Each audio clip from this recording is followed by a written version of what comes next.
Maintenance તો થાય છે, પણ કેવું પ્રકારનું મેન્ટેનન્સ થાય છે એ થોડી સંબંધની બહારની વસ્તુ છે.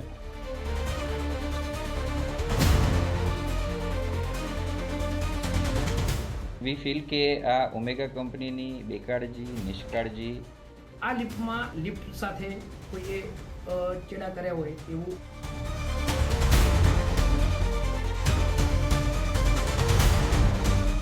કંપનીને બદનામ કરવાની જરૂર નથી, થઈ ગઈ ઇન્ડિયામાં બદનામ. એના પ્રોડક્ટ નથી ચાલતા બરાબર.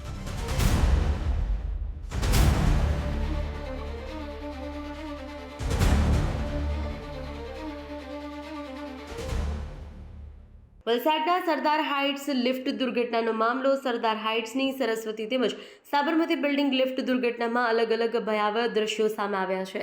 સ્થાનિકો દ્વારા લિફ્ટ મેન્ટેનન્સ સંભાળનારા ઓમેગા એલિવેટર્સ કંપનીને જાણ કરવામાં આવી છે. સ્થાનિકોમાં રોષ છે. ઓમેગા એલિવેટર્સ કંપનીના સંચાલકોએ ઘટના સ્થળની મુલાકાત લીધી છે. કોઈ ત્રાહિત વ્યક્તિ દ્વારા કંપનીને બદનામ કરવા હેતુ લિફ્ટને ટેમ્પરિંગ કરવામાં આવ્યું હોવાનું નિવેદન કંપની સંચાલકો દ્વારા આપવામાં આવ્યું છે. સ્થાનિકો દ્વારા કંપની ઉપર ગંભીર પ્રકારના આક્ષેપો લગાવવામાં આવ્યા છે.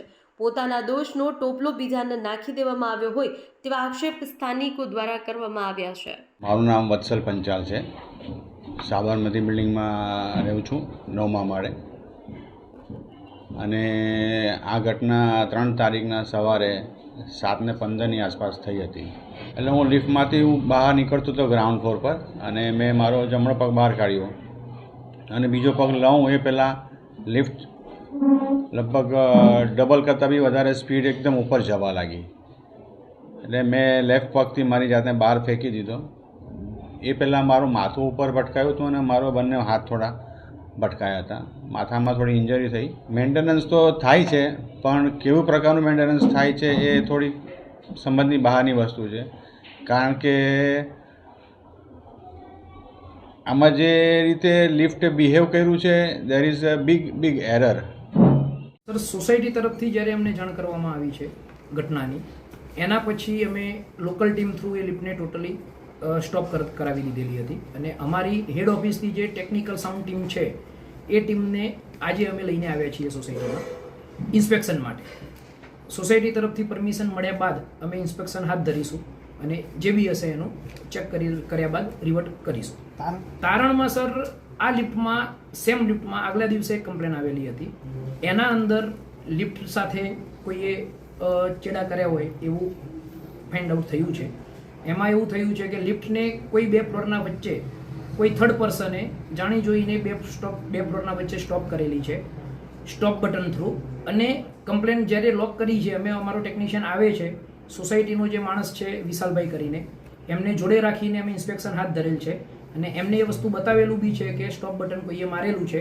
યાની કે કોઈ અનઓથોરાઇઝ પર્સન, જે અમારી કંપની સિવાયનો કોઈ માણસ લિફ્ટમાં એન્ટર થયો છે, કે જેને શું કર્યું હશે એ અત્યારે હું નહીં કહી શકું, પણ લિફ્ટમાં કોઈ અનઓથોરાઇઝ પર્સન એન્ટર થયો છે. સ્ટોપ બટન સર માર્યા પછી લિફ્ટ અટકી જવી જોઈએ, વાત સાચી છે, લિફ્ટ અટકેલી જ હતી. એના પછી જ્યારે લિફ્ટ અમે ચેક કરી અને ચાલુ જે કરેલી છે, એના પછી લિફ્ટમાં મલ્ટિપલ વસ્તુ છે, હજારો વાયર છે. કઈ વસ્તુમાં શું ટેમ્પરિંગ એને કર્યું હોય, અને કોઈ વસ્તુ એવી છે કે જે લોંગ ટાઈમે બી આઈડેન્ટિફાઈ પિક્ચરમાં આવતી હોય છે.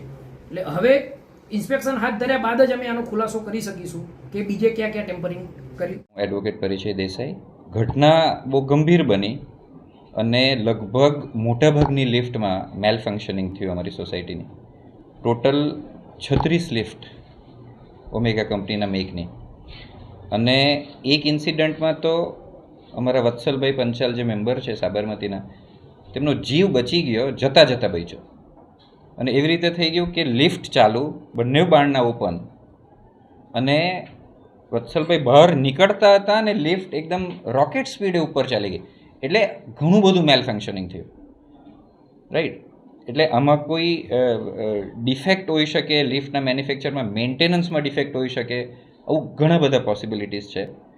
વિચ વી ફીલ કે આ ઓમેગા કંપનીની બેકાળજી, નિષ્કાળજી અને મેન્ટેનન્સના લાખો રૂપિયા લઈ પણ મેન્ટેનન્સ કરતા નથી, તેનું એક કારણ છે. This is what we feel. હમણાં હવે અમે ઇન્સ્પેક્શન કરાવીએ છીએ સીસીટીવી કેમેરા સાથે ચાલુ કરીને, અને આમાં ટેમ્પરિંગની કોઈ શક્યતા નથી. ખાલી ડેફિશિયન્સી ઇન સર્વિસ અને નિષ્કાળજી ઓમેગા કંપનીના એન્જિનિયર્સને. કંપનીને બદનામ કરવામાં આવે એવા પ્રકારનું કહી રહ્યા છે. એ કંપનીને બદનામ કરવાની જરૂર નથી, થઈ ગઈ ઇન્ડિયામાં બદનામ. એના પ્રોડક્ટ નથી ચાલતા બરાબર. હમણાં કેટલાક લોકો રહે છે અહીંયા અને તમારી બધાની જે મનોદશા કેવી છે? આખું સંકુલમાં લગભગ 7 થી 7.5 હજાર અને 1846 ફ્લેટ છે અમારા. એક ફ્લેટમાં આપણે 4-5 જણ ગણીએ તો બી 7,000ની ઉપર થઈ જાય. અને ભયનો માહોલ તો એટલો છે કે લોકો 10મા માળેથી દાદર ચડીને અને ઉતરીને જાય છે.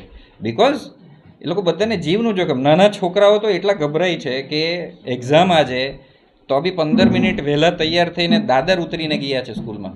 સો 36 લિફ્ટ, 7,000 લોકો અહીંયા. ઇટ્સ લાઈક એમ કે ને કે એકદમ બાનમાં લઈ લીધા હોય તેવું લાગે આ ઓમેગા કંપનીના ખોટા બિઝનેસ અને પ્રેક્ટિકલ ડિઝાસ્ટ્રસ મેનેજમેન્ટ. બીજું કંઈ દર્શક મિત્રો, સરદાર હાઇટ્સની જે બિલ્ડિંગ છે કે જ્યાં સતત 3 દિવસથી લિફ્ટની ઘટનાઓ બની રહી છે. જે ઘટના થઈ કે સૌથી પહેલા એક પર્સન જ્યારે લિફ્ટમાંથી ઉતરતા હતા અને સદનસીબે તેમનો જીવ બચી ગયો, લિફ્ટ ચાલુ થઈ ગઈ. ત્યારબાદ આજે જ્યારે 2 છોકરીઓ સાથે પણ ઘટના બની સામેની બિલ્ડિંગમાં, ત્યારે આ જે સમગ્ર સરદાર હાઇટ્સની જે બિલ્ડિંગ છે તેનો કોન્ટ્રાક્ટ દરેક લિફ્ટનો કોન્ટ્રાક્ટ ઓમેગા કંપની પાસે છે. 36 બિલ્ડિંગ જે અહીંયા છે એની સમગ્ર જેટલી પણ લિફ્ટ છે દરેકનો કોન્ટ્રાક્ટ ઓમેગા પાસે છે. ત્યારે સીધો સવાલ ઊભો થાય છે કે લોકોના જીવ સાથે આ પ્રકારની રમત શા માટે? જ્યારે લિફ્ટમાં આટલી ખામી સર્જાઈ, એક દિવસ જ્યારે ઘટના બની ત્યારબાદ તરત જ મેન્ટેનન્સનું કામ થવું જ જોઈએ. પરંતુ ઓમેગા કંપની દ્વારા જે પ્રકારની બેદરકારી દાખવવામાં આવી રહી છે, ચોક્કસથી મેન્ટેનન્સનો જ અભાવ આને કહી શકીએ. કારણ કે જ્યારે અહીંયા 7,000 જેટલા લોકો આશરે કદાચ વસવાટ કરે છે, આટલી મોટી જગ્યા છે ત્યાં, ત્યારે લોકોના જીવ પર સીધું જોખમ દેખાઈ રહ્યું છે.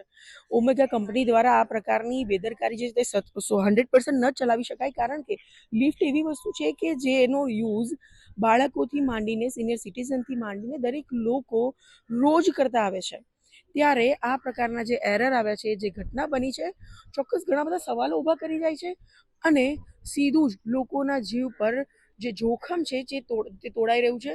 કારણ કે અચાનક જ્યારે લિફ્ટ ચાલુ થઈ જાય છે, જે આપણે વિડીયો જોયો કે જે વાયરલ થયો છે કે જે ભાઈ નીચે ઉતરતા હતા અને સડનલી લિફ્ટ ચાલુ થઈ ગઈ, ત્યારે ચોક્કસ કહે છે કે કોઈ સદનસીબે જ એ માણસનો જીવ બચી ગયો. પરંતુ આ પ્રકારની બેદરકારી ક્યાં સુધી?